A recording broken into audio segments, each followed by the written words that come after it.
So ultimately, these mods will add around 30 to 50 wheel horsepower.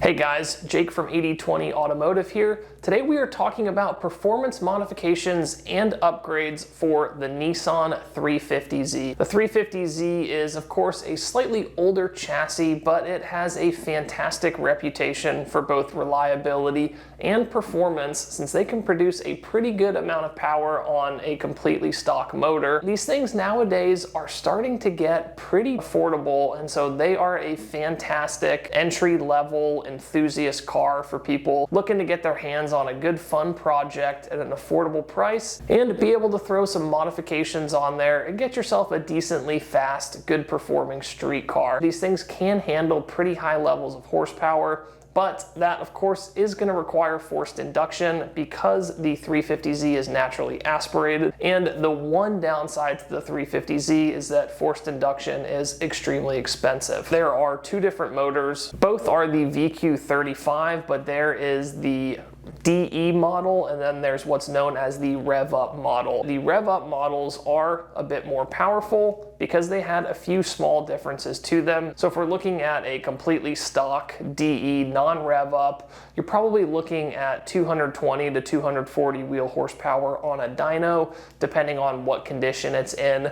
Whereas when we look at the Rev-Ups typically produce around 240 to 250 wheel horsepower on a dyno, again depending on their condition. And so we're looking at about 20 to 30 wheel horsepower higher on a Rev-Up compared to a non-Rev-Up. And so that's going to stay about the same with basic bolt-on modifications. Maximum configuration, we can get to about 270 wheel horsepower on the non-Rev-Ups and about to 290 on the Rev-Ups. In this video, let's go ahead and talk about the bolt-on modifications that can get you to those power levels. So my first note here is that tuning or basic kind of plug and play tuning isn't really a thing on the 350Zs or the VQ35s. There is no like just drop a tune on it and get 10, 15, or 20 wheel horsepower like you can do on most other engines. Tuning still, of course, is a thing, but it is best to do tuning once you've gotten all of your bolt-on modifications done first, and then doing like live dyno tuning. Tuning, once you have all the bolt-ons,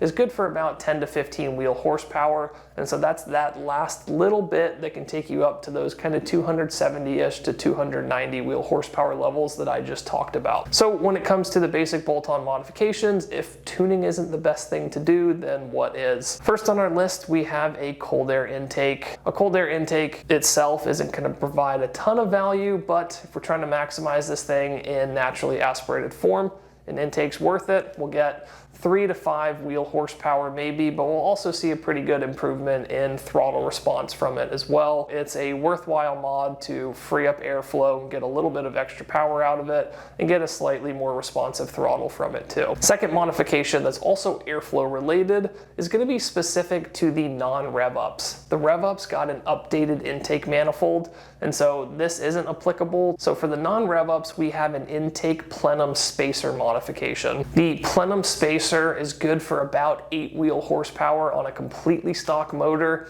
and can actually add about 15 wheel horsepower when we go ahead and combine that with an intake, headers, and an exhaust system. And so for the non-Rev-Up models, this is going to be hands down the best modification that you can do from a power gain standpoint. Within the exhaust, the best modification is of course going to be headers. Headers alone can give you about 7 to 10 wheel horsepower, and they're going to give you good top end power, but there is a slight mid-range decrease in torque that you will see with headers. And so headers are great from a top-end power standpoint, but to minimize the torque drop that you see in the mid-range, it's always recommended to combine headers with test pipes or with high-flow cats. So that's going to be our next modification on the list, is going ahead and upgrading those mid-pipes with test pipes or high-flow catalytic converters, which are going to come after the headers and before the catback portion of the exhaust system. If you go the test pipe or catless route, you'll likely see around 8 to 10 wheel horsepower gains, and you'll actually get back about the 8 wheel torque that you tend to lose when you just do headers alone. And so doing the test pipes is both worth it from a power standpoint, but also to help prevent that mid-range drop in torque. Ultimately, absolutely something that's worth doing alongside the headers. And then the last modification here is the Catback exhaust system. This is one of the few naturally aspirated cars where throwing a Catback on it actually adds power. So ultimately on the 350Z, you want to upgrade the whole exhaust system all the way from the headers back, and you're going to see really good power gains from upgrading the exhaust that you typically don't see on other naturally aspirated engines. With an upgraded Catback, you can actually see about 8 wheel horsepower and 8 wheel torque gains as well. So those are our 5 basic bolt-on modifications to talk about on our non-rev-ups, the DE models. We've got an intake, the plenum spacer, and then headers, test pipes, catbacks. And then the same list for the rev-up models minus the plenum spacer, since they have the upgraded intake manifold and don't need that modification. So ultimately these mods will add around 30 to 50 wheel horsepower. You'll probably more so be on that 30 wheel horsepower end until you go ahead and get your dyno tuning done. With the dyno tuning, that's when you'll likely be closer to about the 50 wheel horsepower to get up to those 270 and 290 wheel horsepower levels that we talked about. That is about the best we can do on these 350Zs without getting into forced induction. The good news with forced induction is the non-rev-up DEs can actually make about 400 to 450 wheel horsepower, and the rev-ups can go from about 450 to 500. Once you start pushing 500, we're getting into some questionable limits for the engine, but these engines can handle 450 wheel horsepower and still maintain some degree of reliability. So we do have good power capacity on the VQ35 engine.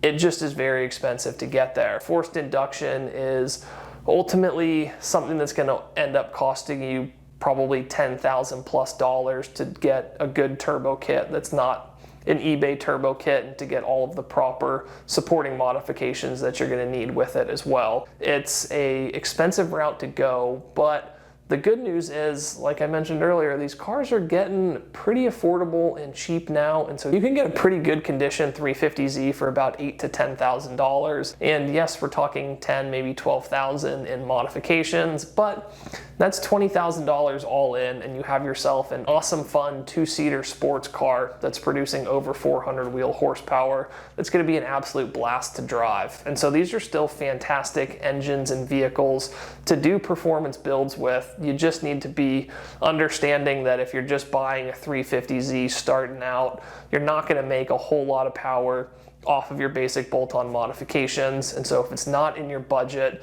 to go ahead and go the forced induction route, it's probably a good idea to do some combination of these modifications as well as like suspension upgrades, you know, lowering springs, coilovers, sway bars, to make the 350Z handle a little bit better so you can take corners a little bit faster. Because even though you're not going to be producing the fastest sports car around there, if you can get better handling, you can make these things a lot more fun to drive around on the streets, and they also feel a lot more fun too when you can corner a lot better and have way better handling on them. So ultimately, guys, that's the main consideration here. A few $1,000s in bolt-ons and you can get, you know, in the upper 200s wheel horsepower range, or 10, 12, 15,000 plus, depending on how crazy you want to go. You can get from 400 to below your motor limits. Anyways, guys, if you appreciate this video, please click the like button, subscribe to our channel, and stay tuned for all the future 350Z content that we have, as well as some other videos that we'll be doing on things like the 370Z.